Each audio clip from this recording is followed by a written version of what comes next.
வணக்கம் நண்பர்களே. நாம் இன்னைக்கு பார்க்க போகிற மிகப்பெரிய ஒரு படம் அப்படின்னு சொல்லி பார்த்தீங்கன்னா மயிலாடு தான். டைரக்டர் சசிகுமார் ஹீரோவாக நடிச்சிருக்க படம். படத்தோட ஸ்டோரி அப்படின்னு பார்த்தீங்கன்னா, சசிகுமார் என்னவோ கிராமத்து கதையும் குடும்பத்து கதையுமா தான் எடுப்பார். அதே மாதிரியே ஒரு படம் எடுத்திருந்தார். ரொம்ப சிம்பிள் பட்ஜெட்டுன்னு நினைக்கிறேன். ஸோ படத்தோட கருத்து அப்படின்னு சொல்லி பார்த்தீங்கன்னா இப்போ நடக்கிற ப்ராபரியை பற்றி, போர்ஜரியை பற்றி, மெடிக்கல் ஃபீல்டில் நடக்கிறத பற்றி எடுத்திருப்பாங்க. அதாவது ஒரு கஷ்டப்படுற ஒரு ஃபேமிலி, அதாவது தாய் தகப்பன் இல்லாத ஒரு பொட்டப்பிள்ளை. அந்த பொட்டப்பிள்ளைய கரை சேர்க்கணும் அப்படின்னு சொல்லிட்டு அவங்க அப்பா சத்தியம் வாங்கிட்டு ஒரு விடுதலை விட்டுட்டு இறந்து போயிடுறாப்புல. இறந்து போன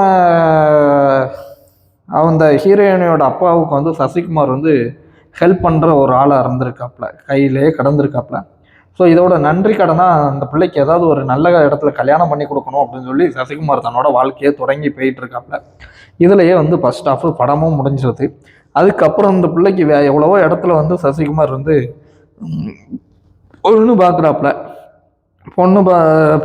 மாப்பிள்ளை பார்க்காப்புல. அந்த பொண்ணுக்கு விருப்பம் இல்லை, சசிகுமாரை தான் பிடிச்சிருக்கு அப்படின்னு சொல்லி அவங்க அப்பா சாமியாடி கனவுல சொல்கிறதா சொல்லி பார்க்காங்க. அதுக்கப்புறம் இவங்களே சாமியாடி நீ தாண்டா மாப்பிள்ளை அப்படின்னு சொல்லி சொல்கிறாங்க. அவங்க ஒரு வள்ளலார் இருக்காங்களே, வள்ளலாரோட அடிகளாக ஒரு பக்தனாக இருந்திருக்காப்புல. ஸோ இந்த பொண்ணும் அடிக்கடி சாமியாடி அப்பா சொல்கிறதா சசிகுமாரை கெட்டிக்க சொல்லும். ஸோ இவங்க கல்யாணம் பண்ணிக்குவாங்க. கல்யாணம் பண்ணிட்டு ஒரு ரேஷன் கார்டும் அப்ளை பண்ணி வச்சுருப்பாங்க.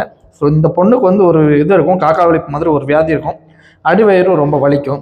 ஸோ இந்த மாதிரி ஒரு பிரச்சனை இருக்கும்போது சரி புதுசாக எடுத்த ரேஷன் கார்டை சாமிக்கு முன்னாடி வச்சு கும்பிட்டுட்டு அதுக்கப்புறம் ஹாஸ்பிட்டலில் போய் ஒரு காப்பி கொடுப்போம் அப்படின்னு சொல்லிட்டு வரும்போது வயிறு வலியில் இந்த பிள்ளை கீழே விழுந்துடும். ஸோ அதுக்கப்புறம் ஹாஸ்பிட்டல் போனால் ஹாஸ்பிட்டலில் கிட்னி திருடுற கும்பல், ஏதாவது கதைக்கு தான் கிட்னி திருடுறாங்க, நம்ம இதில் உண்மையிலே தமிழ்நாட்டில் கிட்னி திருடிட்டு இருக்காங்க பெரிய பெரிய எம்எல்ஏக்கெல்லாம். அப்போ இதை கருத்தாக வச்சு எடுத்திருக்காப்புல.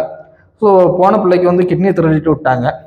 அதுக்கப்புறம் சசிகுமாருக்கு இது தெரியாமல் இருக்குது, இந்த பொண்ணுக்கே இது தெரியாமல் இருக்குது. அதுக்கப்புறம் என்ன நடக்குன்னு பார்த்தீங்கன்னா, கடைசியில் இந்த பிள்ளை எங்கே வருதுன்னு பார்த்தீங்கன்னா, இப்போ ஹஸ்பண்டை பார்க்க வருது. அப்போது ஒரு பெரிய பணக்காரி ஒருத்தி என்ன பண்ணுறான்னா, ஒரு பொலிட்டிக்கல் லீடர், அவளுக்கு கிட்னி ஃபெயிலியர் ஆயிடுது, 2 கிட்னியும். அந்த கிட்னி வச்சா தான், ஏதாவது ஒரு கிட்னி வச்சா தான் பழைக்க முடியும்.